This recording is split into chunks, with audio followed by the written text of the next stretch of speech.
in the Discord lecture room, as it were, and hopefully they realise that this is a successful stream, unlike yesterday's first efforts. While I'm waiting, I'll let you know that this is just a recorded Discord lecture, so I don't mean pre-recorded, I mean I'm just recording it as I would without my camera in the audio in the SOCO Discord server, and the link to that server will be in the description box once the video is published, so not whilst it's going on now. I don't know actually. Hey, right, so the topic for today, because generally on Fridays we have women's only attendees, but we have decided, hello everybody, God bless you, yeah, that we're going to just go for it, and more people will be able to hear about early Christian women. And I don't mean in the morning, I mean women at the beginning when Christianity was being formed. And I'm just going to start reading basically. Hello. Robert, hi. Hi. Right, so it says, I better get back to the beginning. How organized of me. Oh my gosh, I was scanning for SJW like trigger words. So anyway, let's get whatever. If I accidentally say patriarchy, please do forgive me. So here we go. And this is 10 should be famous women from early Christianity. And this is an article which I will link in the description box, but at the moment I can't see the top of the screen, so I don't know. So women feature prominently in the Gospels and Book of Acts in the New Testament as supporters of Jesus's ministry. The most famous of these is Mary Magdalene, who I'm sure you'll have heard of. Hello, Lion of Christ. Right, most likely an upper class woman of means instead of the prostitute label still wrongly attached to her. But there's also Mary and Martha, who, as any Christians watching will know, should know, are the sisters of Lazarus. And I mentioned them yesterday in reference to when we were talking about Blandina and can't remember Perpetua, and the fact that Christ allowed one of them to sit at his feet whilst he was a rabbi, which was out of like the societal norms. I'm going to stop adding side notes. Never going to happen. But here we go. And many others who are referenced warmly in the epistles, even when women in general are referenced as kind of second class. So the first people recorded as seeing the resurrected Christ were women, as hopefully everybody already knows. And women are integral to the first Christian community as depicted in the book of Acts. Christ himself has nothing to say about equality because I think it's a presumption of his that men and women are equally bad, basically. So there's no superiority in as far as gender or sexes rather. He seems throughout the Gospels, it says here, to take as self-evident that there's nothing inherently superior in either. And St. Paul, or Paul as I call him, those and other writers and Paul basically introduced the sort of hierarchical, as it were. I mean, Christ did, reference to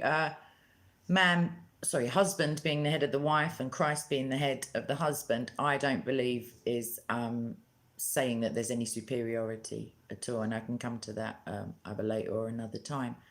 So basically Eve was linked to the fall of man directly, and I think therein crept in, apart from the societies around the Israelites and everybody else of that time, women weren't exactly top of the pecking order. I'm going to stop waffling any time now. Right, so prober. Here we go. Right, hold on. Right, stop. Eve, as Paul writes, was deceived and then tempted Adam to sin. Left to his own devices, I read here, the implication is that Adam would have remained happily in the garden, and so would all his and Eve's descendants. Women, therefore, are not to be trusted, apparently, and could not hold authority over men and should learn from men in silence. Lest they tempt Adam's descendants further. I mean, further from fallen, I don't know, but 1 Timothy 2:11-14, if anyone wants to get on that bandwagon. Even so, Paul himself seems to echo Christ's own view of the equality of the sexes when he writes, there is neither Jew nor Greek, neither bond nor free, i.e. slave or free man. There is neither male nor female, for ye are all one in Christ. Sorry, it cut out. The many other passages from the New Testament supporting male superiority, I'm afraid, were and still are quoted far more often than the line from Galatians that I just read, and women are still denied leadership positions in a number of Christian denominations and sects. I actually have personal views of that, but we won't go into that. So this was not always so, and there were many women in the early church who held positions of authority, established religious orders, and wrote influential theological works prior to the suppression, often, of those works. So anyone with even a cursory knowledge of Christianity has heard the term church fathers, but much, much, much less so, because it sounds kind of made up, is church mothers. And yet in the early days of Christianity, women were at the forefront of the religion. And I know that in derogatory remarks, like it's, you know, they were accused of being a religion just for women and children and basically idiots. So Roman women were the first to take Christianity seriously, and there are many stories preserved in the writings of the church fathers and in the tales of the martyrs, which is what we started on yesterday, of strong women converting their households to the new faith. Some of these early church mothers embraced Christianity so completely that they gave away whatever they had, often substantial sums of money, large estates, to help the poor, the sick, and the needy in compliance with Jesus' directive that inasmuch as ye have done it unto one of the least of my brethren, ye have done it unto me. And that's in Matthew 25:40. It's not feminism. I'm not a feminist, but thanks for the comment. Okay. Service to others, especially to those in need, was service to Christ himself. And a number of these women came to be known as desert mothers, founders of monastic orders in the deserts of Egypt, Syria, Persia, and Asia Minor, known as Ummas or mothers. They were the female counterpart to the better known Abbas, i.e. fathers, such as, I read here, Antony the Great, also known as Saint Anthony of Egypt, 251 to 356 CE, who was credited with establishing Christian monasticism. Other women were famous writers who blended pre-Christian literature, i.e. I'm guessing Judeo, like Jewish literature, the Bible, and philosophy with biblical efforts, while also supporting men whose contributions today are more well known. So any student of the Bible knows that St. Jerome, and his dates are 347 to 420 CE, translated the work from Hebrew and Greek to Latin, creating the Vulgate translation, which would be used by the church for well over 1,000 years. Few people, however, know that the idea for that translation came from a woman named Paula, who not only inspired the work, but proofread and edited it for publication. So women's role, therefore, in the church remained more or less the same, even after Christianity was elevated by Constantine the Great. Between 272 and 337 was his life. In 313 CE, through his Edict of Milan, which proclaimed tolerance for the faith. So as many of you hopefully will know, Christianity is has a long history of being persecuted. It's not only today in Nigeria and Pakistan and all of those places. It was the first couple of centuries after its inception, as it were. It was a death sentence. So Constantine called the council at his villa at Nicaea to standardize Christian belief and practice. I read here, that's not quite accurate. The most important issues were like prophethood. I don't agree with this. It says there were many other aspects of Christianity which were not uniform at the time, as we know, because Paul writes separate instructions to separate churches, and they had different poor behaviors that were going on. And so there were many different ways of practicing the central religious concept of one true God redeeming the world. And there's a lovely picture of Nicaea, which I think I'll put a link to. Okay, so whilst this standardizing process was going on, or you know, whilst they were getting their acts together, as it were, in Acts as well, Constantine also wanted religious practice to reflect some uniformity, and Pope Clement I agreed that only men could serve as priests or hold authority in the church because Christ had chosen only males as his apostles. But the disciples, as we know, were many. The ecclesiastical writer Eusebius 263 to 339 CE records that the council, following Clement's lead and most likely influenced by Paul's admonitions on female inferiority, that over men. And by the time of the Council of Nicaea, however, many women had already proven themselves capable and inspiring religious leaders, and many more would prove so going forward. So these are now a list of 10 women who should be famous, but they're not.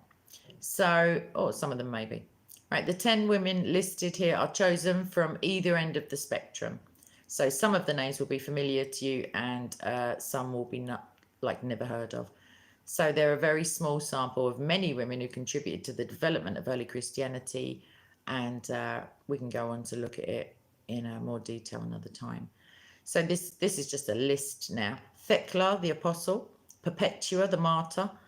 I'm so sorry for my pronunciation before it happens. Amma Syncletica of Alexandria, Saint Marcella, Macrina the Younger, Proba, Saint Paula, Melania the Elder, Eudocia, and Egeria. She's pretty late, actually, Egeria, not only in the list. Okay, so Thecla, 1st century, so the same century that Christ was born, died, resurrected, and ascended in, is known for the apocryphal work, The Acts of Paul and Thecla, which narrates her conversion to Christianity by St. Paul and her subsequent travels with him, divine rescue from various persecutions and death, and career as a healer, preacher, and inspiring religious leader. Thecla's story has been regularly dismissed in the past as Christian fiction, but modern scholars believe that though there is no doubt some exaggeration of events, the account is based on an actual woman. In his epistles, Paul regularly mentions women who have helped him, and Thecla's story is not so very different from many others, save for the repeated miraculous rescues from death. One aspect of her story, known to be true of women of her time, is her vow of chastity, which she kept from her conversion up until the end of her life. Women choosing a chaste life, even if they were married, was a dramatic statement of individuality in claiming rights over their own bodies and, by extension, over the direction of their lives. And we read yesterday about Perpetua, who gave up her position as mother and daughter. So Perpetua, again from yesterday, 181 to 203.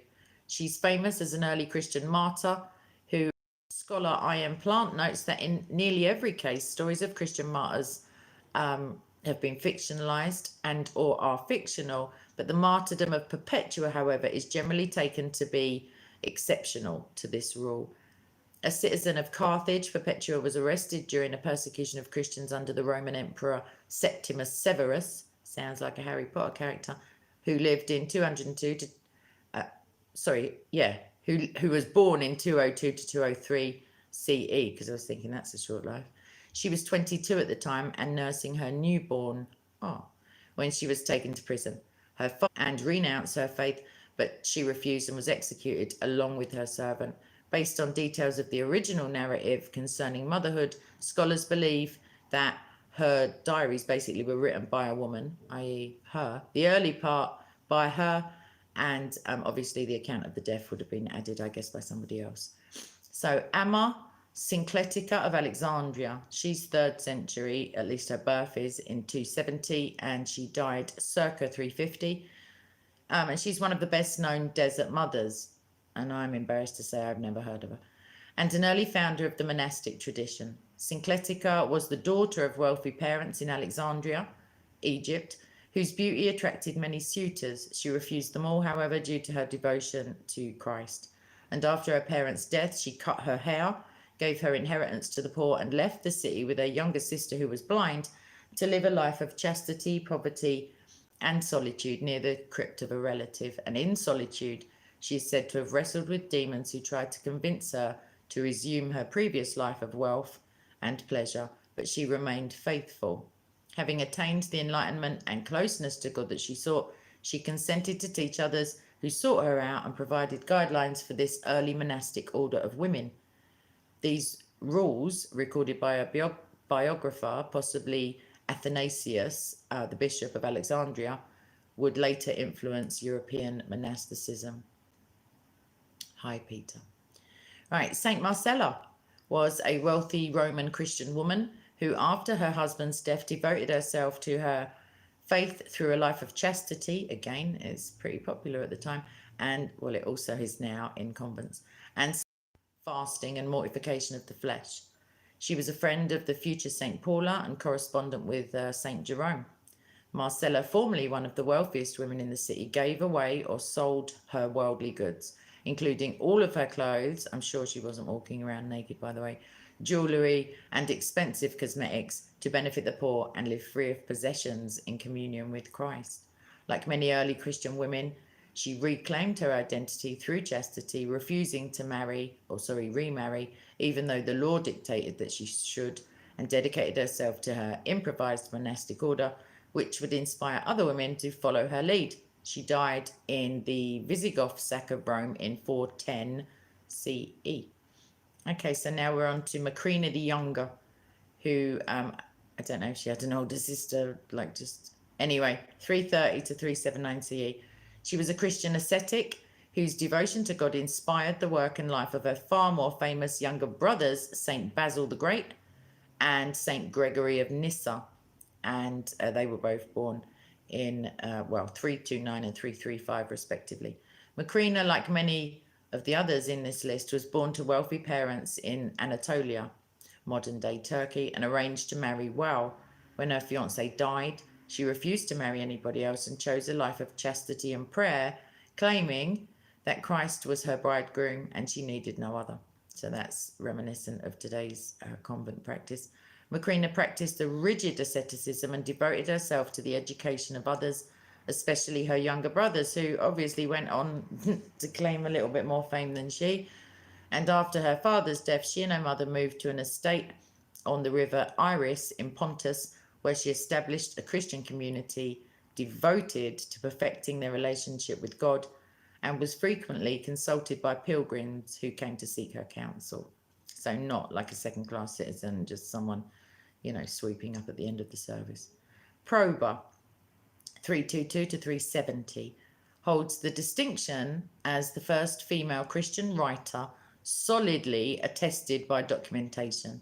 She is known for the genre of literary work called a cento or patchwork, in which an author used lines from established poetic works woven with their own to create a completely new work of art. In the present day, this would be sampling a Roman family, and was most likely raised in Roman pagan tradition before converting to Christianity sometime before embarking on her literary career. She combined the poetry of Virgil with biblical themes to emphasize the eternal and heroic aspects of Christianity. Her works were later used in Roman classrooms to teach upper-class children, as they subtly combined the pagan history of the past with Christian ideals. And now we're on to St. Paula, 347 to 404 CE. Paula was the close associate of Saint Jerome, who encouraged him to translate the Bible from Hebrew and Greek into Latin, and thereby creating the Vulgate translation, which was in use for 1500 years as the authoritative scripture of Christianity. So pretty big contribution. Paula was another wealthy Roman aristocrat who, after the death of her husband, was drawn to the monastic community of women established by Marcella on the Aventine Hill. She became acquainted with St. Jerome through Marcella and travelled widely with him, so not a weak and feeble woman, it seems, establishing a religious centre in Bethlehem and practising strict asceticism, including abstinence. She helped Jerome translate the Bible, proofread his work, and edited it for publication. When she died, her passing was deeply mourned by the Christian community, and she was sainted, it says, within a year. I think that should say canonized, but I don't know. Okay, and on we go. Melania, not Trump.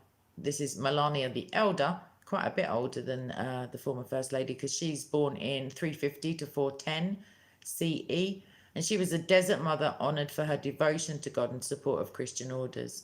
She was a member of one of the wealthiest families in Roman Hispania, who moved with her proconsul husband and family back to Rome, only to watch all but one son die of the plague. That's a shame. After losing her family, she converted to Christianity and renounced the world travelling to Egypt to live in a monastery. Unlike other Christian converts, Melania did not give away her worldly goods and used her substantial wealth to support Christian communities and initiatives. Yay! When the monks of her order were exiled to Palestine, she went with them and supported them until they could return. She founded 2 monastic orders in Jerusalem and devotion to solitary prayer. Eudocia, 400 to 460, was one of the most prolific writers of her time, who created numerous works on Christian themes, which, like Proba's work, drew on pre-Christian literature. She was born in Athens and named Athenaeus before converting to Christianity around the age of 20 and taking the name Aelia Eudocia following her baptism. Her works were quite popular and ranged from a cento drawing on Homer to poetry about her husband's life and military victories to saints' lives and church history. She is probably best known for her work, The Martyrdom of Saint Cyprian, which tells the story of the chaste Christian Justa, the attempts by the pagan sage Cyprian to seduce her, his conversion to Christianity, and martyrdom for his faith. So he just got the hat trick, it seems. And then Egeria. So this is last in the list. And her work is available. Her original, well, not original, her transcribed writings are available, as I think are most of the other things referenced. So she's also known as Etheria, and she's circa the 380s, and that decade is when she was born. She was a Christian traveller and writer, known only from her work Itinerarium, also known as the Itinerarium Egerii, or Travels of Egeria, and based on the text, which is pretty interesting because it describes the world as it was, apart from her, like, the things she assumed everybody knew. Apart from that, it's a pretty decent snapshot. And because she was traveling, obviously, she described things that she saw. She was a woman of the upper class who went on pilgrimage to significant sites mentioned in the Bible. And she traveled through the regions of modern-day Turkey, Egypt, Israel, Lebanon, Jordan, Syria, Iraq, Iran, Kuwait, Saudi Arabia, and back to the region of Anatolia. So not a weekend away, in other words. Her work was popular enough to be copied, and is recognized in the modern day as completely unique for its time, as it is a deeply personal account of Egeria's travels, whilst also providing insight into the condition of the sites she visited, travel at the time, and since it's written in Latin. The contributions of these women were recognized by their male contemporaries, who included accounts of their lives in their works on male saints. Amma Syncletica was so highly regarded she was given her own biography, and St. Jerome praised Paula in his works. The works of Proba and Eudocia seem to have been widely read, judging from copies, and even though Egeria's work was not discovered until the 19th century, it was recognized then as appearing in excerpt forms in other works from shortly after her time. So, well known. Our lesser known is debated by various scholars. And the answer, it says here, depends often on the political, religious, or gender values of the writer who is making the claim. And that's not really a spoiler alert. In almost every case, the arguments in these debates say far more about the modern day writer than they do the subject at hand. However, I'm told, scholar Laura Swan sums up the situation succinctly by writing, "Women's history has often been relegated to the shadows, felt but not seen. Many of our church fathers became prominent because of women. Many of these fathers were educated and supported by women, and some are even credited with founding movements that were actually begun by the women in their lives. So as the church developed from its legitimization by Constantine through the Middle Ages, women lost more and more ground in equal rights," I read.